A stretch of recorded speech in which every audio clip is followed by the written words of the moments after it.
Republik Indonesia.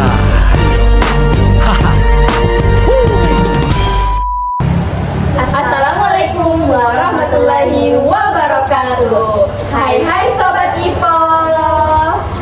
Kembali lagi bersama kami di mini podcast episode pertama. Perkenalkan, saya Nanda Pratiwi. Saya Hikmasari. Kali ini kita akan membahas bagaimana sih pemikiran dari sang proklamator, yaitu Bapak Insinyur Soekarno. Nah, kali ini kita akan membahas pemikiran dari Bapak Insinyur Soekarno bersama teman-teman dari program studi Ilmu Politik.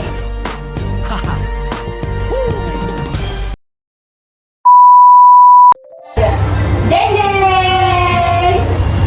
Sekarang kita lagi bersama mahasiswa dari program studi Ilmu Politik. Nah, boleh dulu diperkenalkan namanya kakak? Dari kakak itu dulu yang paling merona. Baik, perkenalkan nama saya Reski, akan dipanggil Reski. Halo Kak Esti. Hai guys, jadi nama saya Karina Sabila, bisa dipanggil kakak Karin. Halo Kak Tadi. Hai, perkenalkan nama saya Nuraina Sela Putri, akrab dipanggil Eni. Halo Kakak Eni.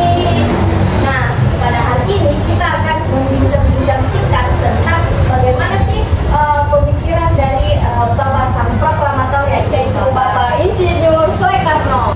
Nah, jadi menurut Kak Eki, bagaimana nih inti dari pemikiran Bapak Soekarno? Oke, jadi Bapak Soekarno itu dalam pemikiran politiknya itu dia menyinggung mengenai kebangsaan. Mana itu intinya itu untuk perbatasan nasional. Nah, kalau menurut Kakak Karina nih, mungkin berbeda deh. Jadi menurut Kak Karina itu inti pemikirannya Soekarno itu bagaimana? Oke, baik. Jadi kalau dibilang pemikiran inti Soekarno ini cukup mudah dipahami ya, karena Soekarno itu dia berpendapat bahwa satukan bangsa itu yang berbeda-beda melalui apa? Melalui Pancasila. Ia juga ingin membantu rakyat kecil untuk bisa bangkit dan bersatu melawan penindas dari luar. Jadi Bung Karno ini belajar dari orang pintar seperti Cokro Minoto, dan ia juga terinspirasi oleh ide Marx soal rakyat miskin. Makanya ia mengusulkan Pancasila pada rapat PP PKI pada tanggal 1 Juni tahun 1940.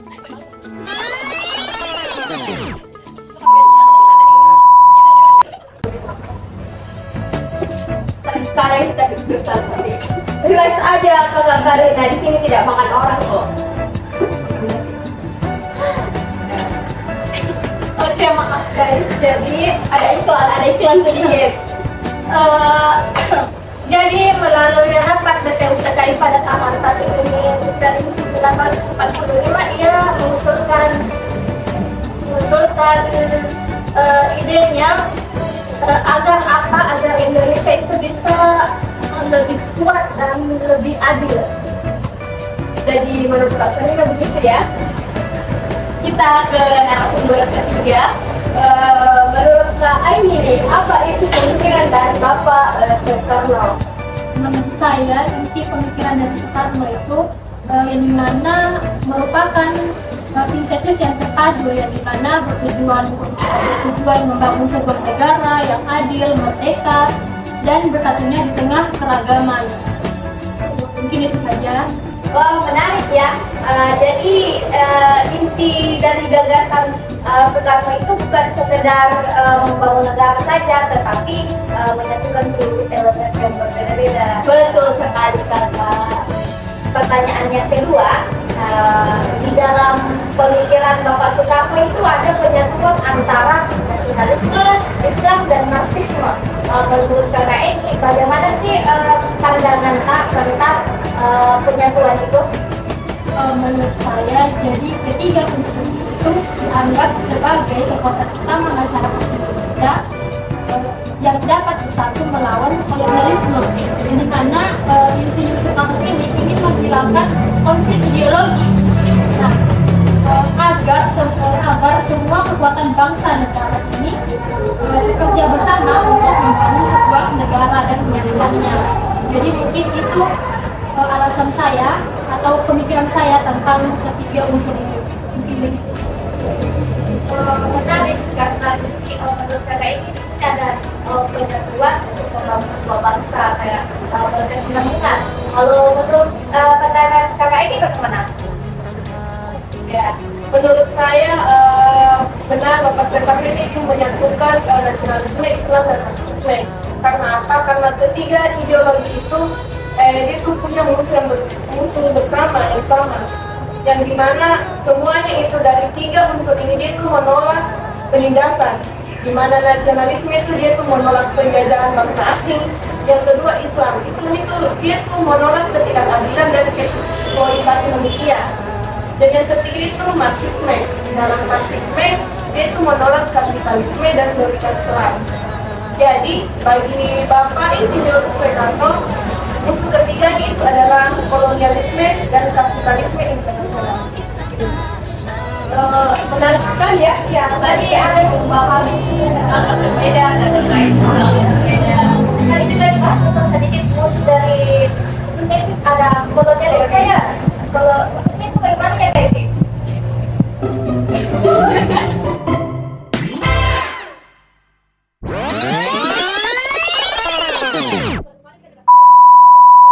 Nah, itu tadi pendapat dari Kakak Ipi. Dan kita beralih lagi nih ke Kakak Karina. Mungkin agak berbeda juga dari Kakak Karina. Langsung saja, Kak Karina. Oke, jadi kalau berbicara soal penyatuan nasionalisme Islam dan marxisme itu mungkin cukup jelas karena dalam pemikiran Bapak Insinyur Soekarno juga dia mengeluarkan pemikirannya itu Nasako. Untuk apa? Untuk menciptakan persatuan politik di tengah bangsa yang terpecah belah. Bapak Insinyur Soekarno juga dia melihat tiga kekuatan besar ini, nasionalisme seperti PNI, kelompok agama seperti NU dan Muhammadiyah, serta komunis yaitu PKI ini sering ribut sendiri. Bahkan bikin negara itu kacau pasca demokrasi liberal yang gagal. Jadi konsepnya satunya ini cara agar ketiganya ini bisa jadi satu tim yang kuat untuk melawan imperialisme asing dan stabilkan pemerintahan. Kalau dibilang alasan pertama, nasionalisme itu bisa wakili semangat kemerdekaan dan kebanggaan Indonesia. Kita menolak penjajah Barat. Nah, yang kedua itu Islam atau agama yang memberi kekuatan moral dan masa rakyat beriman yang kuat di desa-desa. Dan yang ketiga Marxisme. Marxisme ini dari ide perjuangan kelas buruh atau petani yang melawan kapitalisme. Tapi Bapak Insinyur Soekarno ini ubah jadi versi Indonesia yang tidak ateis. Jadi dia menggabungkan ketiganya ini seperti tim sepak bola, beda pemain tapi satu gol yang menang. Biar apa? Biar negara ini cepat di demokrasi terpimpin. Wah, keren sekali. Tadi Kakak Karina menyampaikan dengan teliti, dengan intens, keren sekali Kakak Karina. Ya, tadi juga Kakak Karina juga menyebutkan kalau ketiga elemen ini antara nasionalisme, Islam dan marxisme itu ketika ini digabungkan itu apa nih? Tim sepak bola. Bukan, yang tadi apa namanya, komunisme dengan komunisme Ya. menggabungkan ya. Masa coba dicek lagi Jakarta. Oke, baik, menarik sekali ya tadi tanggapan-tanggapan dari kakak-kakak ilmu politik ini. Keren. Iya, betul banget. Jadi inti dari pertanyaannya tadi itu kenapa ada penyatuan antara nasionalisme Islam dan marxisme itu karena itu adalah tiga pilar untuk menyatukan Indonesia untuk melawan kolonialisme. Betul sekali. Juga itu bayangkan ya ketiga ideologi kedua pilar ini yang sering dianggap bertentangan coba untuk dipadukan. Soekarno itu Bapak Soekarno itu sebenarnya melihat bukan dari perbedaan ideologi yang penting, tapi arah perjuangannya. Betul. Pertanyaan yang ketiga, mengapa Soekarno menolak liberalisme dan individualisme di dalam era barat? Oh iya, betul. Mengapa? Kita minta tanggapannya dari mana dulu ya Kak Azma? Yang mana dulu nih? Dari kakak di tengah dulu kayaknya. Oh ya, karena dia ini dari tadi paling gaco kayak ini. Gacor sekali kakaknya. Keren banget. Baik, jadi kenapa Bapak Insinyur Soekarno itu menolak liberalisme dan individualisme barat? Karena Bapak Insinyur Soekarno itu menganggap bahwa liberalisme ini sebagai alat kolonial Belanda untuk merampas sumber daya alam seperti minyak dan karet. Lewat apa? Lewat perusahaan asing yang masuk ke Indonesia. Terus ia juga menolak bantuan IMF karena syaratnya itu kapitalis dan liberal banget yang bikin Indonesia itu dapat tergadai. Sebentar kita bahas tokoh. Kenapa bisa Bapak Soekarno itu mengeluarkan ide Marxisme? Karena Ini penasaran sekali ini kakak Karina, tidak mau dijelaskan langsung. Jadi di sini tadi itu kenapa Bapak Presiden itu menolak liberalisme dan individualisme barat, ternyata ada hubungannya dengan konsep Marxisme. Nanti kita lanjut di pertanyaan yang keempat. Jadi kita tanya-tanya lagi nih untuk kakak ini. Kami bertanya ke ini untuk menjawab pertanyaan.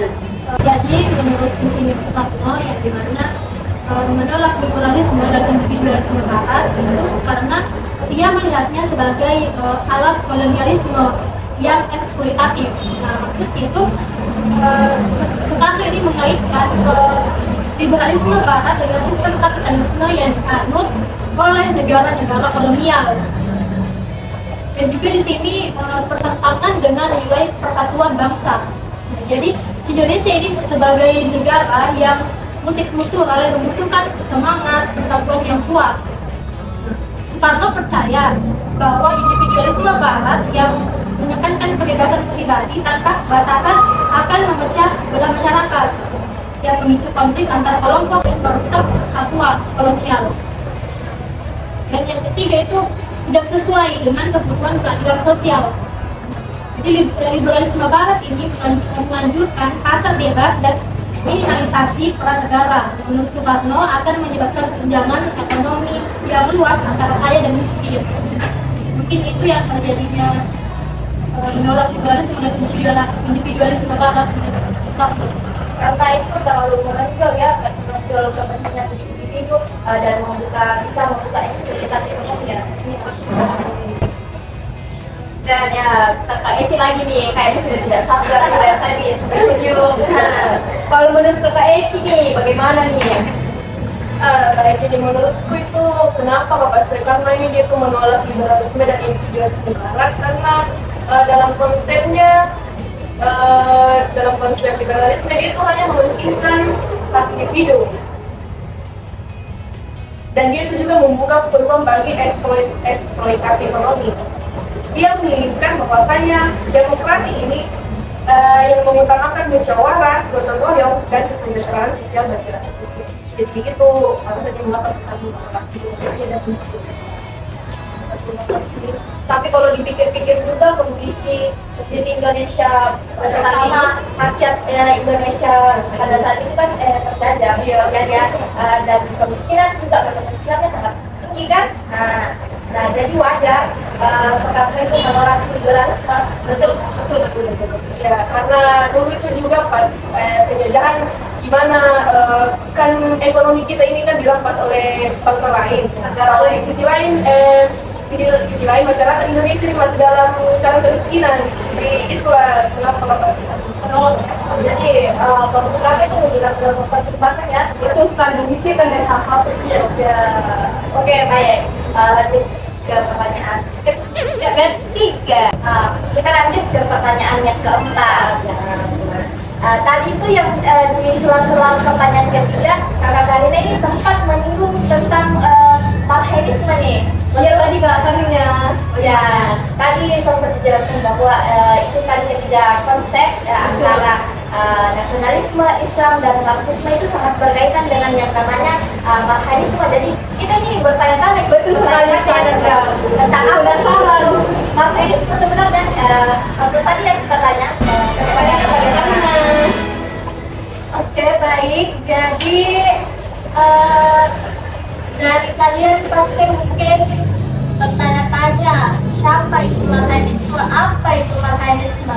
Betul. Jadi marxisme ini sebenarnya ide Bapak Insinyur Soekarno untuk bantu rakyat kecil seperti petani dan buruh yang miskin tapi punya alat kerja sendiri atau alat produksi sendiri seperti sawah atau tukang. Nah, jadi asal usul dari marxisme ini sebenarnya awal mulanya itu Bapak Insinyur Soekarno bersepeda di Bandung Selatan. Terus dia ngobrol bersama petani yang bernama Marhaen. Nah, petani ini bilang, saya punya sawah sendiri, tapi tetap miskin karena harga ditekan dengan pajak yang tinggi. Nah, Bapak Insinyur Soekarno ini terinspirasi lah dari sosok Marhaen ini, karena ini menjadi simbol rakyat Indonesia yang tertindas oleh kapitalisme kolonial. Marhaen ini punya alat produksi tetapi dieksploitasi oleh penjajah. Nah, teman-teman, jadi kalau dibilang relevansi inti pemikiran Bapak Insinyur Soekarno itu saya kira mungkin sangat relevan pada saat ini, Pada era saat ini ya. iya, karena kenapa? Pertama, Nasakom ini beri kita pelajaran yang sangat-sangat penting bahwa lintas ideologi itu kan masih sangat menghadapi krisis seperti pandemi atau konflik geopolitik, seperti politik bebas aktif. Nah, generasi muda ini butuh semangat untuk kembangkan teknologi lokal. Apalagi kita sekarang Gen Z ya, Betul sekali. pastinya tidak bisa hindari yang namanya teknologi atau media sosial. Nah, di zaman sekarang ini kalau melihat ekonomi, mungkin kita bisa juga terinspirasi oleh sosok Marhaen ya, karena dia petani, tetapi ceritanya masih dieksploitasi lah. Jadi untuk kita semua tetap semangat dan jangan biarkan para penjajah menjajah kita, apalagi kita mempunyai alat produksi sendiri. Ya. Betul sekali ada yang berkesan katanya dulu. Ternyata konsep marxisme ini tadi sempat dikatakan bahwa ini adalah konsep marxisme yang sangat khas dari Indonesia. Betul ya? Dan masih relevan di era sekarang. Ya, kalau tentang pemikirannya Insinyur Dan Soekarno. masih relevan digunakan pada era sekarang ya. Nah, kalau tadi tuh dari pemikiran Kakak Karina, sekarang kita beralih ke Kakak itu. Jadi pemikiran Soekarno tentang nasionalisme, di mana menurut Soekarno nasionalisme ini adalah bentuk nasionalisme yang dimana berfokus pada pembelaan hak-hak dan kepentingan rakyat, ya. Atau kaum Marhaen. Kalau kaum Marhaen atau Marhaen itu yang dibilang tadi Kakak Karina, yang dimana diambil dari sosok petani miskin yang ditemui Soekarno di sekitar Bandung. Kaum Marhaen ini bebas tegas dan sistem yang menindas serta mewujudkan keadilan sosial dan ekonomi bagi seluruh rakyat. Mungkin itu Sangat kompleks banget ya, Bang sudah jelas sekali. Tapi kita belum dengar dari narasumber kita yang Terakhir ya kan, takut banget.